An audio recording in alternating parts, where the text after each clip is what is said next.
Now, if you follow along my journey as the Hungarian experiment, you know that I believe that what is going to give you results in life is boosting up your base hormonal output as much as you possibly can naturally.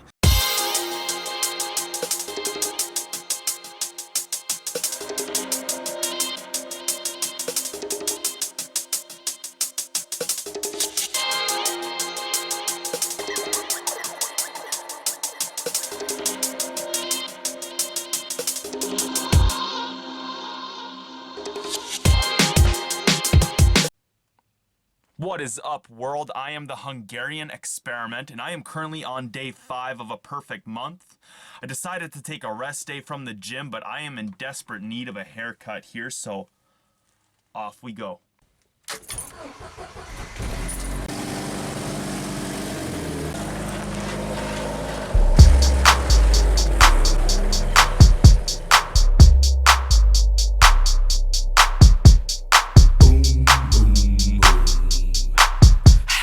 Here we are, fresh haircut in the books. Stopped eating last night right around 8 o'clock while I was at work, and it's currently about 3:10.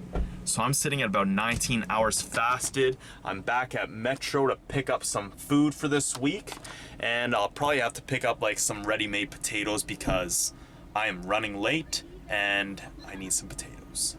But before we head in there, let's get a little appreciation for these clouds, London. Jeez. Beauty day.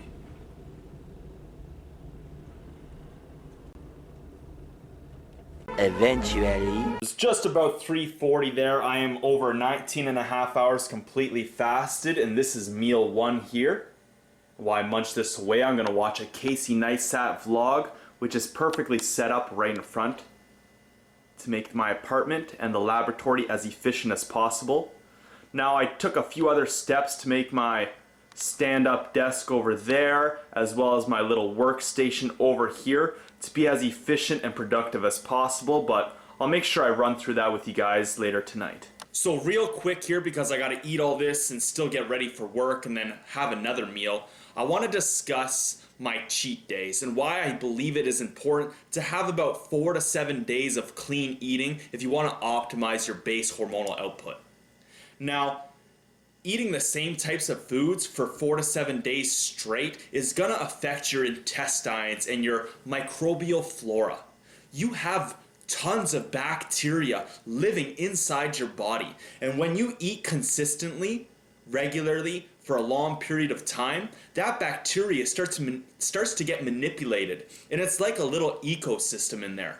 So if you're the type of person who has a little snack every night, you have something that's heavily chemically laden with man-made products, and you introduce that into your diet every single day, the consistency of your microbial flora is going to stay the same, and it's not going to be improved.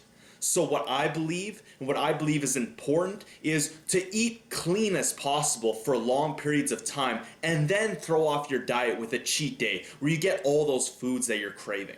I believe eating like this will help create a stable microbial flora within your body for that 4 to 7 days, which will allow your body to have a higher hormonal output.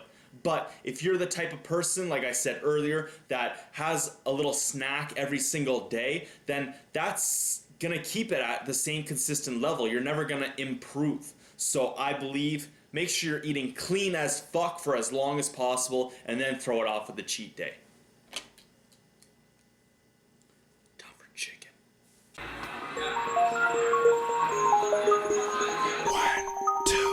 1, 2, 3. Yeah! Alright, all ready to go off to work there. Currently rocking the HE shirt. If you guys want one of these, you can go pick it up at thehungarianexperiment.com. But in a recent video, someone asked me, hey, if you are all about optimizing your hormonal output, why don't you do full body exercises and full body lifts? Personally, what I believe is that although you'll get a great hormonal boost from doing full body lifts and exercises, you're not gonna get the same type of muscle growth. I believe that while you are in the gym, there are 3 different techniques that you can use to maximize your muscle growth. The first is your technique and form. The second is time under tension and volume. And the third is overloading the muscle with weight. Now, when you're doing isolated exercises, so you're focusing on just on biceps or just on chest or just on your legs, you can really get great form, a lot of time under tension and a lot of volume, and then you can overload the muscle with weight, either a lot of heavy weight or light weight. I believe that if you are optimizing your growth hormone levels in other aspects of your life, then you can afford to allow your lifting to not be as heavy and not as strenuous on your base nervous system.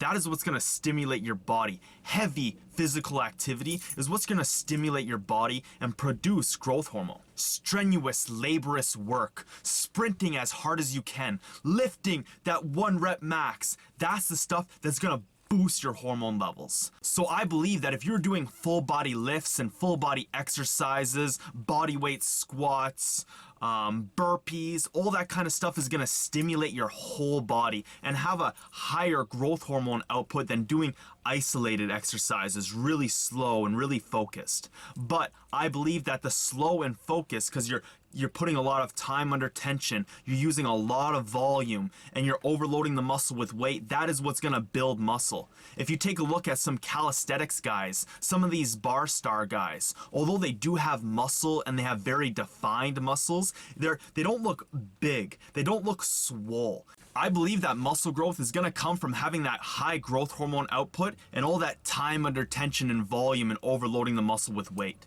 When you're doing full body exercises, you can't do as much volume.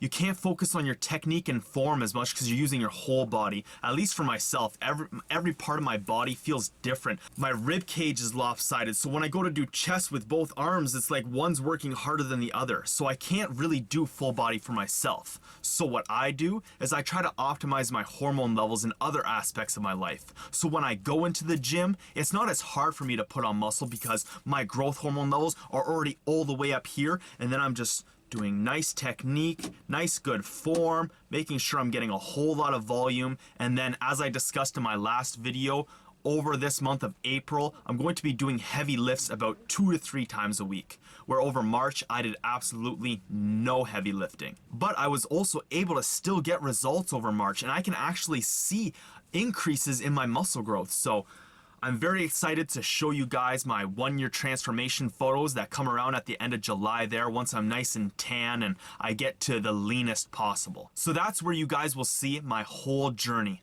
Everything that I've been doing, all the eating, all the intermittent fasting, you guys will see at the end of July my comparison photos from last year, and we will really see if I was able to put on some muscle while being in a caloric deficit, and over last year eating kind of shitty most of the time, having cheat days, having if it fits your macros months, and I was able to do all that, and we'll see if I was still able to put on muscle.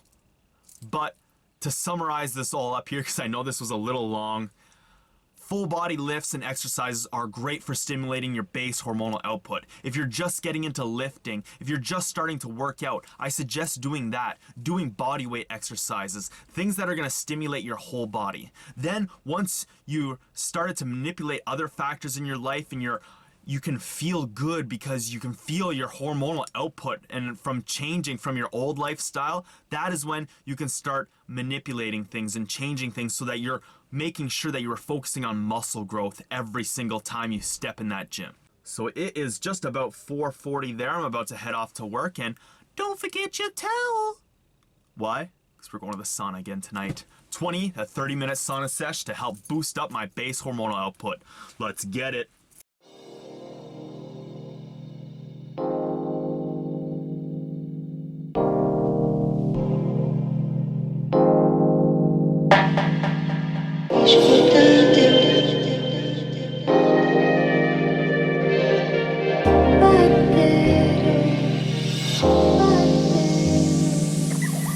So I stopped off at Metro there and picked up a nice little salad. Pretty much more meat than salad here because I already got a nice big salad in for today, but I got about 3 eggs and I'd say about 6 to 8 ounces of steak in there. So this will be my second meal. And I also picked up organic pumpernickel rye bread. My mom made me watch Cooked on Netflix, and it is a great little documentary there. It's all about how human beings became human beings from our ancient ancestors. I talk about eating like your ancestors. I'll post it up right here in the video. I really suggest you guys go check that out because I believe that is very important in understanding how things have changed in our lives. I believe that we as human beings need to consider every single life factor that we are implementing into our life, and then try to think back and reflect on how our ancestors would have been living and how we are changing and manipulating things. Just like with the meat industry, we started manipulating a lot of things because the second we started grouping animals together, it started creating bacteria and disease. So we started vaccinating the animals. And then the vaccinations led to problems, so we started changing things again. I believe we need to revert to a lot of things from our ancient past.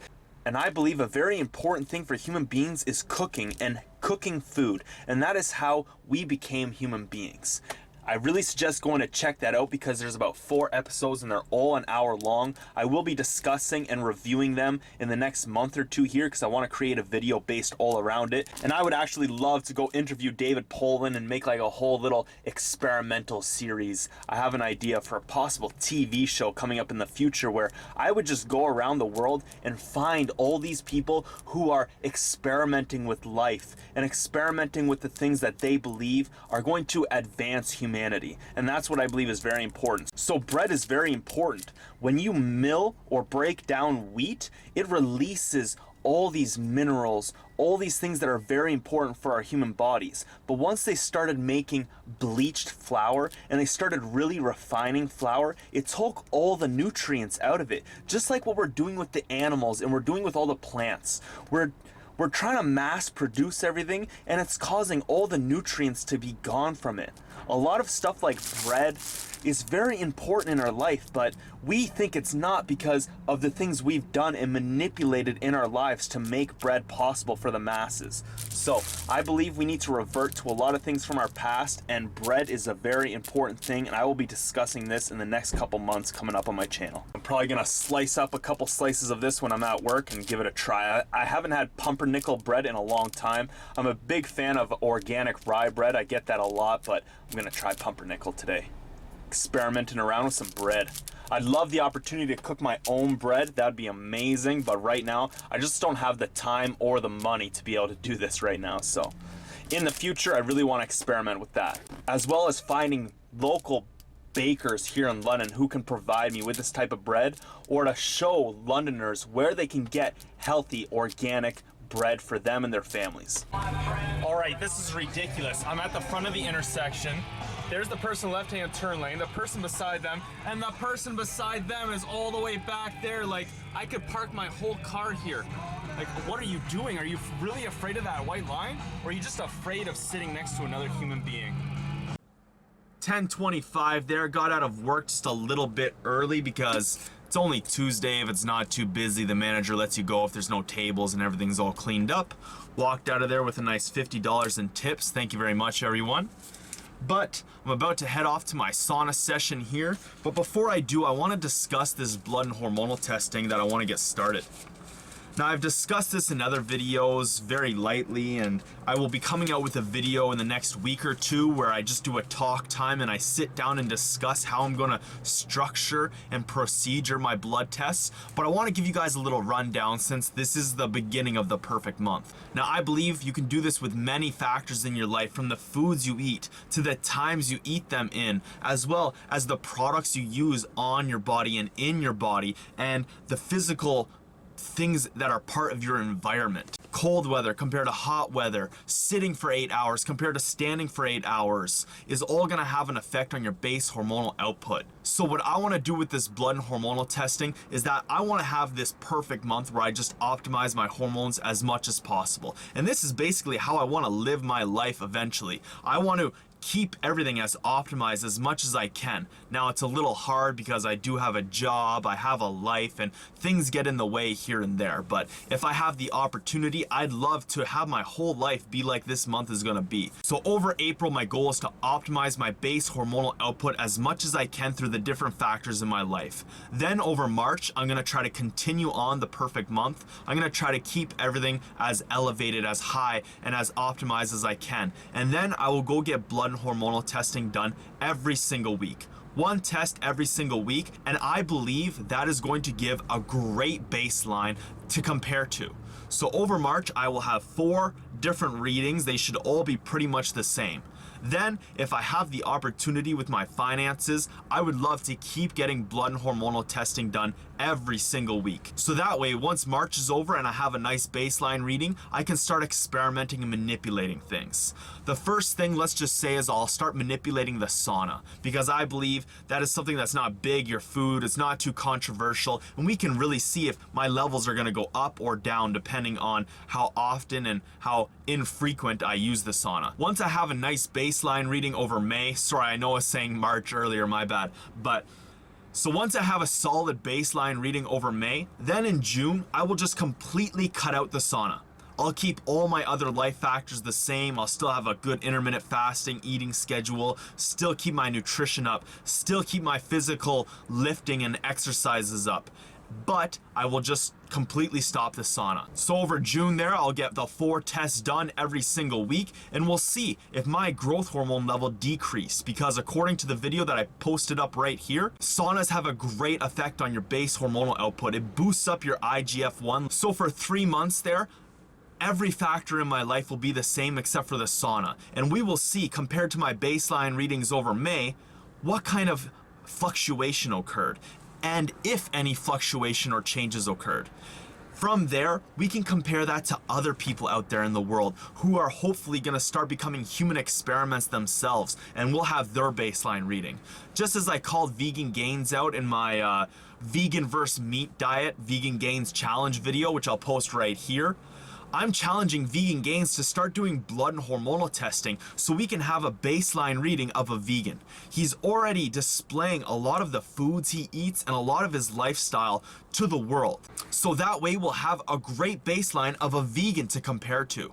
So that way I can keep my factors all the same, and then after a year or so, when I go to completely switch my diet up and I want to start experimenting with a vegan diet compared to a meat diet, then we can really see. We can have great baseline readings from multiple people, and we can see the fluctuations and changes that occurred over a long period of time. Now, this is a bit of a convoluted idea. I don't expect everyone out there to get this, but I believe this is something very important for the future.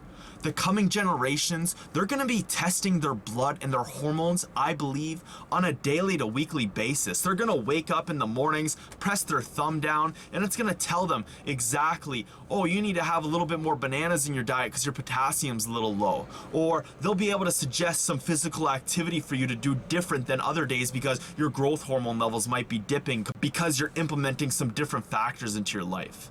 But that is just my opinion, and this is just the things that I want to see come into fruition in this world. So take this all as it is. I am the Hungarian experiment, and I'm just experimenting around with my own life factors. I don't want to tell you guys what to do or how to live your life, but from the experimentation that I've done and all the scientific studies that I've read through and watched on other human beings, I believe that these factors that I'm experimenting with have the greatest hormonal output, which is why I want to test it rigorously with blood and hormonal testing. So I started up a GoFundMe, I believe in like November. I got around $610 worth of donations. Thank you guys so much. But once I pulled that out, because WePay takes a little bit of a percentage, I got left with about $560. So tomorrow, if you guys are gonna follow along my journey, I'm gonna be documenting my day. I'm going off to visit the naturopath that I visited last time. I'll post the video up here, but I'm gonna go just talk to her and find out exactly the prices and how everything's gonna work to get this blood and hormonal testing done over May. And then hopefully I can get my finances together, or hopefully you guys can donate to the GoFundMe and we can get these blood and hormonal testing going for June, July, August, and even the rest of this year. I have so many plans with different things I want to experiment with on my own body, as well as out there in the world, that I unfortunately can't afford to pay for this blood and hormonal testing. So if you guys have the means and you're willing to donate, please go visit the GoFundMe in the description box below. But that's gonna be my little rant on blood and hormonal testing and why I want to get it.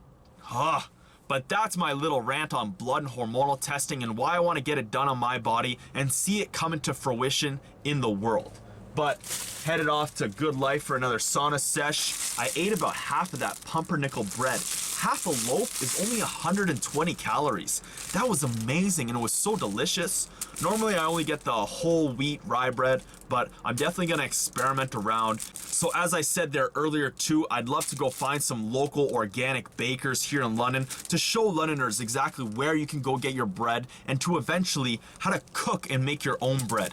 Where you can go get the best products and the best tools so that you can optimally make the best bread for you and your family here in London, Ontario. Sauna time. Later. I really enjoy the sauna. I think it's amazing for reflecting on your day as well as the future, and I even use it to meditate sometimes, but damn, is it ever boring. One thing that I want to experiment with in the future, and when I talk about the future here, I mean like a decade. Like this is going to take a lot of time and a lot of money to really make this work, but I want to experiment with instituting communal saunas here in London, Ontario. Just like they do over in Europe. If the sauna is such a great thing for boosting your base hormonal output, we need to institute this more into our lives. Everyone should be experimenting around with saunas to up their hormonal levels, especially in a society in this modern day where literally everything lowers your base hormonal output. So why don't we have a way that is supplied by our government and supplied by our taxes for us to easily be able to optimize our hormonal outputs, especially if sauna is such a great way to do this. And one thing that I want to experiment around with is putting like TVs and iPads into the walls. It should be like a neighborhood thing where you go down to the community sauna and you watch a half an hour little documentary with all the people in your neighborhood. So that way you could boost up your base hormonal output while building your knowledge base at the same time. As Ricky would say there, it's like getting two birds stoned at once. So there are many things that I want to experiment, not with just on my own body, but with the world. There are so many things that I want to institute into this world that if I had the finances, I would just be throwing money at great ideas to institute them here in London, Ontario, so we could be experimenting with them and really putting them to the test and see how it works here in Canada. There are great ideas and great things that are already implemented in Europe and Australia, but we're not doing it here. Why? Because North America thinks we're doing everything fucking right. We think we're the bee's knees. We think we're the shit. So I believe we still have a lot of work to go as human beings. There are many ways that I believe that we could institute programs and incentives that could make human beings so much more free and so much more mentally and physically optimized. And I want to be at the forefront of that. I want to be experimenting with those ideas. When a new idea pops up, rooftop gardening, why aren't we experimenting with that right away? Why aren't there little cities that are experimental cities where there's human beings in it that are human experiments that are willingly providing their personal information and all the life factors that they have in their life, and they're saying, look, I'm willing to experiment, I'm willing to test this stuff out on my body and on my time as long as they're getting compensated for it. They can be these human experiments walking around testing out great ideas and theories, so that way we can see, is this actually gonna work, or is this something just like the meat production industry and all these other fucking industries that have blown up and now we're stuck in this shitty system. If you guys are interested, I do have a video where I talk about a couple programs that I believe could really help incentivize human beings to do good things for this world. The video will pop up right here. It's called My Vision for the World. It is quite long and it is a little boring. It's just me driving to Toronto and talking to the camera, but if you have like half an hour, just throw that on in the background while you're doing some chores or you're doing some cardio and just give it a listen and leave a comment and let me know what you would think. I really want to get involved with you guys. I want your guys' opinions. I want your guys' vote when I'm talking and discussing these things. I want to know what you think. Do you agree with me? Do you think I'm a fucking idiot? I want to know. So please leave your comments down below. And in the future, I want to start instituting like a little message board on my website so we can all communicate in a way that is very informed and very organized. But I know I told you I was going to show you guys through the laboratory today. This video is probably already way too long to show you that. I have a pretty full day tomorrow. I'll try to throw the laboratory into there, but this is going to be it for the video. So thank you guys very much for watching this video. I try to make it a little vlog with cool little cut scenes, but then I started just talking and talking because I haven't filmed myself in about a month now, and I have a lot to say and a lot I want to experiment with. So thank you guys so much for following along my journey as the Hungarian experiment. Without you guys, I would just be a blumbering idiot sitting here in my car or sitting in my apartment just talking to myself. So thank you guys so much. I appreciate all the comments. I appreciate you guys hitting that like button. Thank you guys for following me on my social media. If you're interested, that's all in the description box below. If you want to donate to this blood and hormonal testing, that is also in the description box below. Thank you guys once again for watching this video. I am the Hungarian experiment.